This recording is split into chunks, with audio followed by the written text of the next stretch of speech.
Di tengah kerumunan keluarga besar yang berkumpul di rumah mewah Bapak Hasan di kawasan Menteng, Jakarta, Aira berdiri tegar sambil menggenggam tangan Sinta dengan erat. Bapak, Ibu, saudara-saudara semua, saya mencintai Sinta sebagai pasangan hidup saya, kata Aira dengan suara lantang yang langsung membuat seluruh ruangan hening seketika seperti disambar petir. Bapak Hasan yang baru saja tersenyum bangga karena acara ulang tahun perak pernikahannya dengan Ibu Rina langsung berubah wajahnya menjadi merah padam. "Apa katamu, Aira?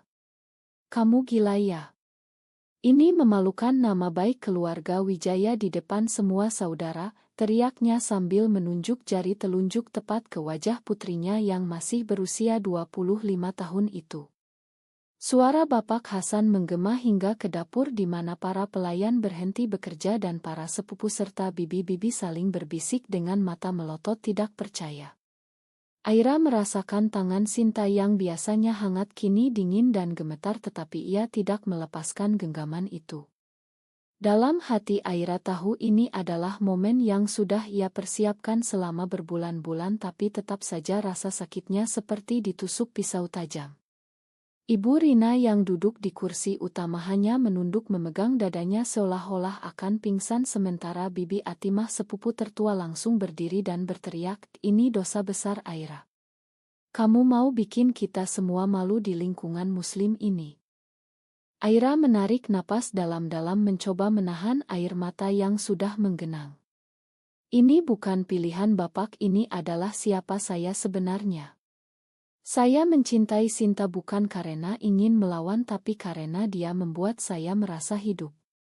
Sinta yang berusia 24 tahun dan bekerja sebagai desainer grafis di sebuah agensi kecil di Sudirman hanya berdiri diam dengan kepala tertunduk, rambut hitam panjangnya menutupi sebagian wajahnya yang cantik khas Indonesia dengan kulit sawo matang dan mata sipit lembut.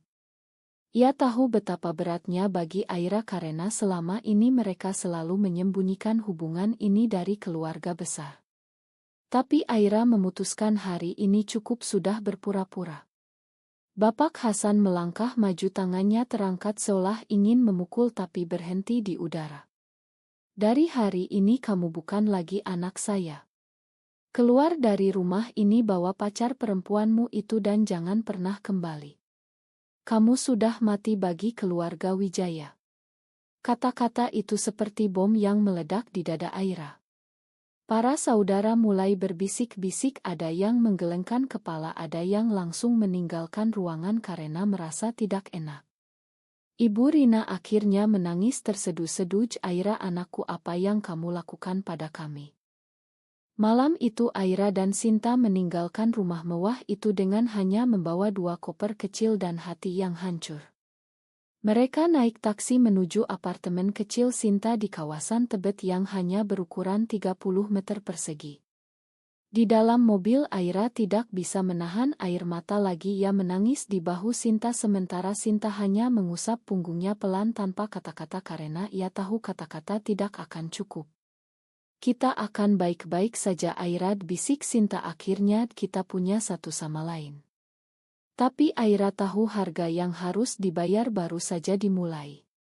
Keesokan harinya berita itu sudah menyebar di grup keluarga WhatsApp. Bibi Atimah mengirim pesan panjang tentang dosa dan neraka, sepupu-sepupu memblokir nomor Aira, dan bahkan tetangga di Menteng mulai melirik aneh ketika Ibu Rina keluar belanja. Aira duduk di lantai apartemen kecil itu memeluk lututnya merasakan gelombang rasa bersalah yang luar biasa. Apakah ia egois? Apakah cinta ini layak mengorbankan segalanya termasuk hubungan dengan orang tua yang sudah membesarkannya selama 25 tahun?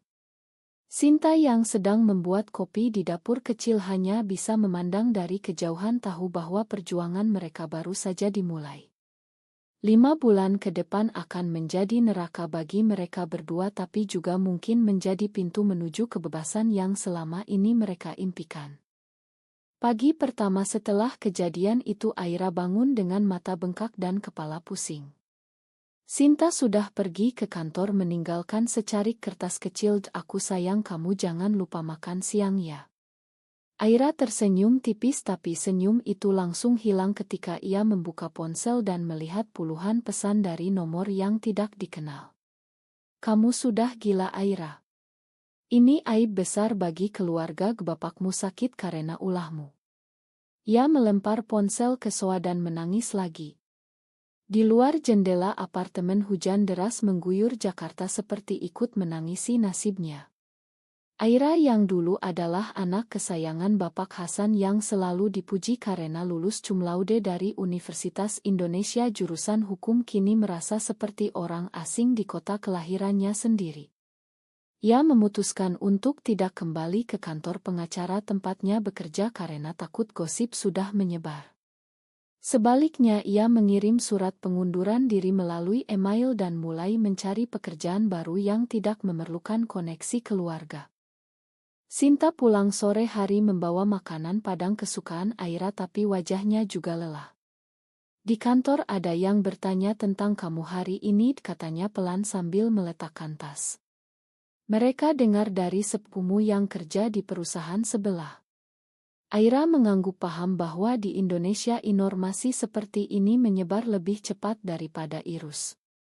Mereka makan malam dalam diam, hanya suara sendok garpu yang terdengar. Malam itu untuk pertama kalinya mereka bertengkar kecil. Sinta bilang mungkin kita harus pindah ke kota lain, Aira Bandung atau Surabaya. Tapi Aira menolak keras, ini rumahku Sinta, aku tidak mau lari. Konflik batin Aira semakin dalam, ia merasa bersalah karena menyeret Sinta ke dalam masalah ini padahal Sinta berasal dari keluarga sederhana di Bogor yang sudah cukup menerima hubungan mereka. Hari-hari berikutnya semakin berat. Ibu Rina menelepon sekali dengan suara gemetar, bapakmu tidak mau makan sudah 3 hari. Aira, pulanglah nak. Aira hampir menyerah tapi ingatan akan kata-kata Bapak Hasan, kamu sudah mati bagi keluarga, membuatnya menutup telepon.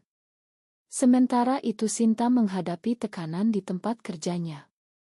Bosnya memanggilnya ke ruangan dan meminta ia lebih rendah profil karena klien muslim konservatif mulai bertanya-tanya. Sinta pulang dengan mata merah tapi ia tidak menangis di depan Aira. Mereka mulai menghemat uang karena Aira belum dapat pekerjaan baru. Apartemen kecil itu terasa semakin sempit dengan tumpukan tagihan listrik dan sewa yang menumpuk. Suatu malam Aira duduk di balkon kecil memandang lampu-lampu Jakarta yang berkelap-kelip dan bertanya dalam hati, apakah aku melakukan kesalahan besar? Tapi ketika Sinta memeluknya dari belakang dan berbisik, kita akan lewati ini bersama, Aira merasa sedikit kekuatan kembali. Di sisi lain di rumah mewah menteng Bapak Hasan duduk di kursi kerjanya memandang oto Aira kecil dengan wajah muram. Ibu Rina mencoba membujuk tapi Bapak hanya menggeleng, dia sudah memilih jalan sesat. Rina, biarkan dia rasakan sendiri akibatnya. Tapi dalam hati Bapak Hasan ada retak kecil yang ia sendiri tidak mau akui. 5 bulan terasa seperti 5 tahun bagi Aira dan Sinta. Mereka mulai membangun rutinitas baru. Aira akhirnya mendapat pekerjaan relance sebagai konsultan hukum online sementara Sinta naik jabatan kecil di agensinya meski dengan gaji yang pas-pasan. Mereka belajar bertahan di tengah tatapan sinis tetangga apartemen dan pesan-pesan kebencian di media sosial yang entah bagaimana tahu identitas mereka. Tapi di balik semua itu cinta mereka semakin kuat seperti api yang semakin menyala di tengah angin kencang. Bulan ketiga setelah pengusiran itu Aira dan Sinta memutuskan untuk membuka usaha kecil bersama. Aira menggunakan ilmu hukumnya untuk membuat kontrak sementara Sinta mendesain logo dan website sederhana. Mereka menjual jasa konsultasi hukum untuk perempuan di Jakarta Selatan dengan nama Sinta Aira Legal yang sengaja mereka buat netral. Awalnya pelanggan hanya datang sedikit tapi lambat laun karena review positif dari klien pertama yang kebetulan adalah seorang ibu rumah tangga yang mengerti situasi mereka, bisnis mulai berkembang. Aira merasa bangga untuk pertama kalinya setelah lama ia merasa berguna lagi. Sinta selalu mendukungnya dengan cara-cara kecil seperti memasak bubur ayam saat Aira lembur atau memeluknya ketika mimpi buruk tentang keluarga datang. Namun tekanan sosial tidak pernah berhenti. Suatu hari saat mereka sedang meeting dengan klien di kai kecil di Kemang, seorang sepupu Aira yang kebetulan lewat melihat mereka dan langsung mengirim foto ke grup keluarga. Malamnya Bibi Atimah menelepon Sinta dengan nada marah, "Kamu yang merusak Aira. Kamu bawa dia ke jalan neraka." Sinta hanya diam mendengar, tapi setelah telepon ditutup ia menangis di pelukan Aira. "Aku takut Aira kalau suatu hari kamu menyesal karena aku." Aira menggeleng keras, "Kamu adalah alasan aku bertahan." Sinta jangan pernah ragu. Tapi dalam hati Aira ada keraguan yang semakin besar. Ia sering terbangun tengah malam memikirkan Ibu Rina yang semakin jarang menelepon dan Bapak Hasan yang kabarnya mulai sakit-sakitan karena tekanan bisnis. Di sisi lain bisnis Bapak Hasan mulai goyah. Perusahaan kontraktor bangunan yang selama ini menjadi kebanggaan keluarga Wijaya mengalami masalah tender karena ada skandal kecil yang entah bagaimana bocor ke media. Banyak klien mundur karena takut berurusan dengan keluarga yang berantakan seperti kata mereka. Bapak Hasan marah besar di kantornya, memecat beberapa karyawan, tapi masalah semakin dalam. Ia mulai minum obat tidur lebih banyak dan Ibu Rina semakin khawatir. Suatu malam Bapak Hasan duduk sendirian di teras rumah besar itu memandang foto pernikahan Aira kecil dan untuk pertama kalinya ia bertanya pada dirinya sendiri, apakah aku terlalu keras? Tapi harga dirinya sebagai kepala keluarga muslim tradisional terlalu tinggi untuk diakui. Aira dan Sinta terus berjuang.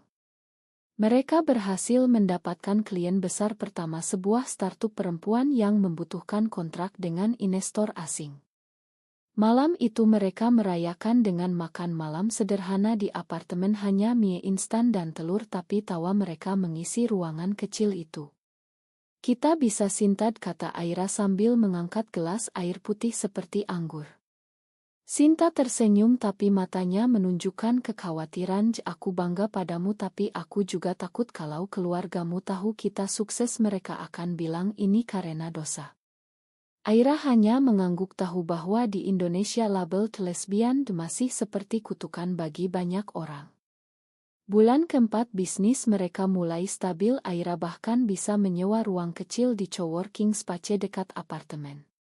Tapi di balik kesuksesan kecil itu ada luka yang belum sembuh. Setiap kali melihat nomor Ibu Rina di ponsel ia merasa ingin menelepon tapi selalu menahan diri. Sinta tahu dan tidak pernah memaksa. Mereka belajar bahwa cinta sejati bukan hanya pelukan romantis tapi juga ketahanan menghadapi dunia yang tidak mau menerima mereka. Memasuki bulan kelima Bapak Hasan sudah tidak bisa menutupi masalah lagi. Perusahaan kontraktornya kehilangan 2 tender besar berturut-turut karena reputasi keluarga yang rusak setelah berita tentang Aira menyebar di kalangan pengusaha. Hutang mulai menumpuk, karyawan mulai mengundurkan diri dan bank mulai mengirim surat peringatan. Bapak Hasan yang dulu selalu sombong kini duduk di kursi kerjanya dengan tangan gemetar memegang kertas tagihan. Ibu Rina mencoba menyarankan, "Mungkin kita hubungi Aira Pak," tapi Bapak langsung membentak, "Jangan sebut nama itu lagi di rumah ini." Tapi malam itu sendirian di kamar ia menangis diam-diam untuk pertama kalinya dalam hidupnya. Rasa bangga yang selama ini ia pegang teguh mulai retak. Sementara itu di apartemen Tebet, Aira dan Sinta sedang merayakan kontrak baru yang cukup besar untuk membayar sewa 6 bulan sekaligus. Aira yang sekarang lebih percaya diri mulai berpikir untuk membeli apartemen kecil sendiri. "Kita bisa mulai hidup normal Sinta tanpa takut tagihan." Sinta memeluknya erat, "Kamu hebat sayang, tapi ingat jangan lupa diri kita." Malam itu telepon dari nomor tak dikenal masuk. Aira mengangkat dan suara Ibu Rina terdengar lemah, "Aira, bapakmu sakit nak, tolong pulang." Aira membeku, tangannya gemetar. Sinta melihat wajahnya langsung tahu dan mengangguk pelan memberi dukungan. Tapi Aira menolak. Bu Aira sudah tidak punya tempat di sana. Telepon ditutup dengan tangis Ibu Rina yang terdengar samar. Hari berikutnya berita tentang kebangkrutan perusahaan Wijaya mulai beredar di koran bisnis online. Aira membacanya dengan perasaan campur aduk antara sedih dan lega. Sinta memegang tangannya. Kamu tidak perlu merasa bersalah, Aira, ini bukan salahmu. Tapi Aira tidak bisa tidur malam itu. Ia membayangkan Bapak Hasan yang dulu selalu membanggakannya kini harus menghadapi kerugian jutaan rupiah. Konflik batin semakin kuat. Apakah ia harus membantu atau membiarkan ayahnya merasakan konsekuensi dari kata-katanya sendiri? Sinta juga merasakan beban itu. Ia tahu kalau Aira memilih membantu maka harga dirinya sebagai pasangan akan dipertaruhkan lagi. Di rumah menteng Bapak Hasan akhirnya mengambil keputusan berat. Ia meminta sopir mengantarnya ke alamat apartemen yang ia dapat dari teman lama. Mobil mewah hitam itu berhenti di depan gedung sederhana di Tebet. Bapak Hasan turun dengan jas yang sudah kusut, rambutnya yang biasanya rapi kini acak-acakan. Ia berdiri di depan pintu apartemen nomor 12 dengan tangan gemetar lalu mengetuk pelan. Aira yang sedang memasak mendengar ketukan itu dan membeku. Sinta yang duduk di sofa langsung berdiri. Mereka saling pandang, tahu bahwa momen yang selama 5 bulan mereka hindari akhirnya datang. Aira membuka pintu dan melihat ayahnya yang dulu begitu kuat kini berdiri seperti orang yang kalah. Aira, Bapak minta maaf, Bapak butuh bantuanmu. Aira berdiri membeku di ambang pintu apartemen kecil itu. Matanya tidak bisa lepas dari wajah Bapak Hasan yang kini terlihat jauh lebih tua dari ingatannya. Bapak, apa yang Bapak lakukan di sini? Suaranya hampir tidak keluar. Bapak Hasan menunduk untuk pertama kalinya dalam hidupnya. Ia yang biasanya selalu menatap orang dari atas kini menatap lantai koridor yang kotor. Perusahaan Bapak hampir bangkrut, Aira. Hutang di bank sudah menumpuk, tender hilang semua karena berita itu. Bapak tidak tahu harus minta tolong ke siapa lagi. Kata-kata itu keluar pelan penuh rasa malu yang dalam. Di belakang Aira Sinta berdiri diam, tangannya memegang punggung Aira memberikan kekuatan tanpa kata. Aira merasakan campuran emosi yang membuncah, marah, sedih, kasihan dan juga sedikit kepuasan yang ia benci sendiri karena merasa seperti itu. Masuk dulu Pak, kata Aira akhirnya, suaranya dingin tapi sopan. Di dalam apartemen yang sempit Bapak Hasan duduk di sofa usang memandang sekeliling dengan mata kosong. Ia melihat oto Aira dan Sinta yang ditempel di dinding kecil. Oto mereka berdua tersenyum di pantai Ancol tahun lalu. Bapak salah Airan, katanya tiba-tiba suaranya pecah. Bapak terlalu keras waktu itu. Tapi Bapak tidak pernah bayangkan akan seperti ini. Aira duduk di depannya, tangannya saling meremas. Bapak pernah bilang Aira sudah mati bagi keluarga. Sekarang Bapak datang minta bantuan dari 2 gadis yang Bapak hina di depan semua orang.